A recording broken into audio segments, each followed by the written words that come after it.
গতকাল রাজবাড়ীতে কবর থেকে লাশ তুলে পুড়িয়ে ফেলার ঘটনা অনেক বেশি আলোচিত হয়েছে।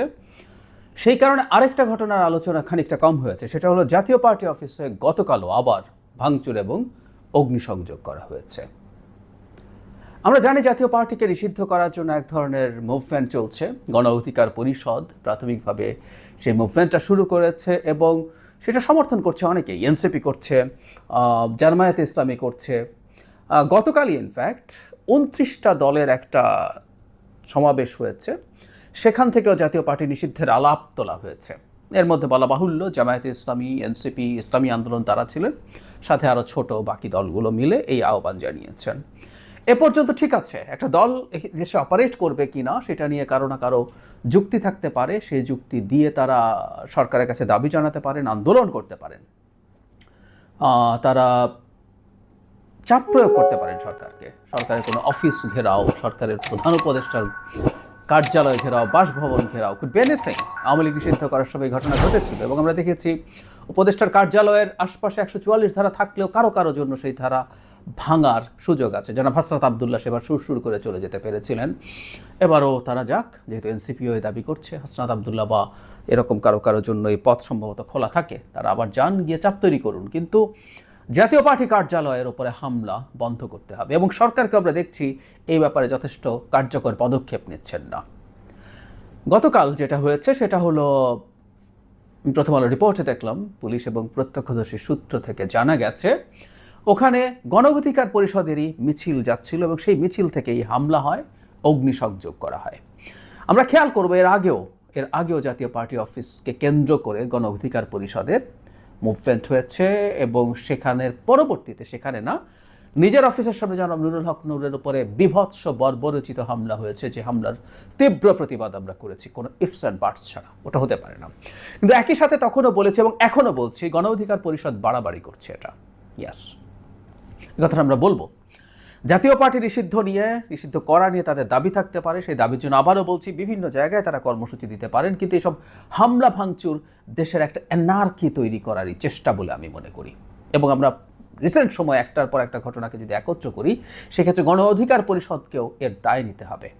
আমরা কাগজে কলমে ধরে নিলাম যে জাতীয় পার্টি নিষিদ্ধ হয়ে গেল বা আওয়ামী লীগের মতো কার্যক্রম নিষিদ্ধ হলো এবং তাকেও আইসিটিতে বিচার করতে নেওয়া হবে, তারপরও কি তার কার্যালয় ভাঙা যায়? উত্তর হচ্ছে যায় না। এবং আমি খুব অবাক হই, জাতীয় পার্টি অফিসকে কেন্দ্র করে এই ঘটনা ঘটার পরও সরকার সেখানে অনেক কিছু পুলিশ ছিল শুনেছি, মানে পত্রিকায় দেখেছি, কিন্তু অ্যাডেকুয়েট ছিল না। এখানে কে কেন্দ্র করে যে একই রকম ঘটনা ঘটতে পারে, সরকার তো এগুলো বুঝতে হবে। সরকার যে জিনিসগুলো ঘটতেই পারে সেই জিনিসগুলো সামাল দিতে পারছে না, সেগুলোর জন্য প্রস্তুতি রাখছে না। জাতীয় পার্টির যেদিন ঢাকা কার্যালয়কে কেন্দ্র করে ঝামেলা হলো, সেদিন সারা দেশে জাতীয় পার্টি কার্যালয়গুলো নিরাপত্তা বাড়ানো দরকার ছিল, কিন্তু আমরা দেখি পরদিন বহু জায়গায় জাতীয় পার্টি কার্যালয় ভাঙচুর করা হয়েছে, মূলত গণ অধিকার পরিষদের কর্মীরা সেটা করেছেন। এখানেও একই রকম পরিস্থিতি দাঁড়ালো। তাহলে সরকার আসলে করছেটা কি, এই প্রশ্ন আমরা করতে পারি। সরকারের উচিত ছিল এই দলটা যেহেতু নিষিদ্ধ হয়নি, তার যাবতীয় অধিকার নিশ্চিত করা। আর আবারও বলছি, নিষিদ্ধ হলে ওর কার্যালয় ভাঙচুর এবং সেটা আগুন লাগিয়ে দেওয়া যাবে না। আমরা গতকালের এই যে লাশ তুলে পুড়িয়ে ফেলার ঘটনার সাথে এইটাও যদি যোগ করি, বাংলাদেশকে একটা কেওটিক অবস্থার মধ্যে নিয়ে যাওয়ার পরিকল্পনা চলছে।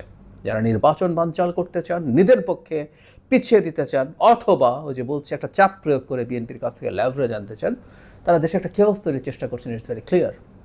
গণ অধিকার পরিষদের কাছে আমাদের আহ্বান থাকবে, এই দলটাকে আমরা দীর্ঘদিন থেকে চিনি, জানি, দলে যারা নেতৃত্বে আছেন তাদেরকে জানি, যারা ব্যক্তিগতভাবে চিনি না চিনলেও আমরা তাদেরকে দেখেছি, তারা শেখ হাসিনার বিরুদ্ধে দুর্দান্ত লড়াই করেছেন 2018 সালে কোটা বিরোধী মুভমেন্টের সময়। পরবর্তীতেও তাদের গুরুত্বপূর্ণ লড়াইয়ের ইতিহাস আছে। কিন্তু এখন এই ঘটনাগুলো দেখে মনে করার কারণ আছে যে তারা কাউকে দিয়ে ব্যবহৃত হচ্ছেন। যদি হয়ে থাকেন সেটা তাদের রাজনৈতিক সিদ্ধান্তের ক্ষেত্রে হঠকারিতা হিসাবে আমরা দেখব এবং এটা খুবই ভুল কাজ তারা করছেন। আমি এই দলটার প্রতি আহ্বান জানাবো, তারা এ ধরনের হঠকারী পদক্ষেপ থেকে সরে আসবেন। বাংলাদেশ একটা অ্যানার্কির মধ্যে আছে, বাংলাদেশ সরকার কোনো কিছু ঠিকঠাক মতো ম্যানেজ করতে পারছে না, এই বার্তাগুলো আসলে ভালো না। সরকার করছেও না এবং সরকারকে সেই চাপের মধ্যে আরও বেশি করে ফেলার চেষ্টা হচ্ছে। আমি মনে করি গণ অধিকার পরিষদের কোনোভাবেই উচিত হবে না এই ধরনের কর্মকাণ্ডের সাথে নিজকে জড়িত করা।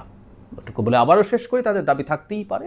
সেই দাবি গণ অধিকার পরিষদকে কতটুকু লেভারেজ দেবে জানি না, এই দাবি জামায়াতকে লেভারেজ দেবে। এখন গণ অধিকারের এই দাবি জামায়াতের পারপাস সার্ভ করছে সবচেয়ে বেশি। যাই হোক, তারপরও তারা সেভাবে চিন্তা করতে পারেন। ইভেন আমরা দেখলাম জামায়াত একটা বৃহত্তর জোটের চিন্তা করছে, যেখানে তারা বিএনপিকে নেবে না। বিএনপিকে জনাব তাহেরের একটা সাক্ষাৎকার দেখলো প্রথম আলোতে, মানে ব্যাপারটা এরকম যে মানে খুবই গর্বের সাথে বলছেন বিএনপিকে নাকচ করছি। তো ওর মধ্যে সম্ভবত তারা গণ অধিকার পরিষদের সাথে আলাপ করবেন, কারণ তাদের বিভিন্ন সভা সমাবেশে গণ অধিকার পরিষদকে যেতে দেখি, ফাইন, সেটা তাদের সিদ্ধান্ত হতে পারে, পলিটিক্যাল সিদ্ধান্ত, তারা যেটা ভালো মনে করেন। কিন্তু দেশের কোনো এনার্কির সাথে তাদের নাম যুক্ত করা এই দলটার জন্য ভালো হবে না, তাদের উচিত হবে না। বাংলাদেশ যদি একটা কেওসের মধ্যে ঢুকে আনস্টেবল সিচুয়েশন হয় এবং এই সরকার ঝামেলায় পড়ে, নির্বাচন ঝামেলায় পড়ে, তার দায় কোনোভাবেই গণ অধিকার পরিষদ এড়াতে পারে না। কারণ জাতীয় পার্টি নিষিদ্ধ করাকে কেন্দ্র করে যে পরিস্থিতি তৈরি হয়েছে, যে এনার্কি তৈরি হয়েছে, তার দায় মূলত গণ অধিকারকে নিতে হবে।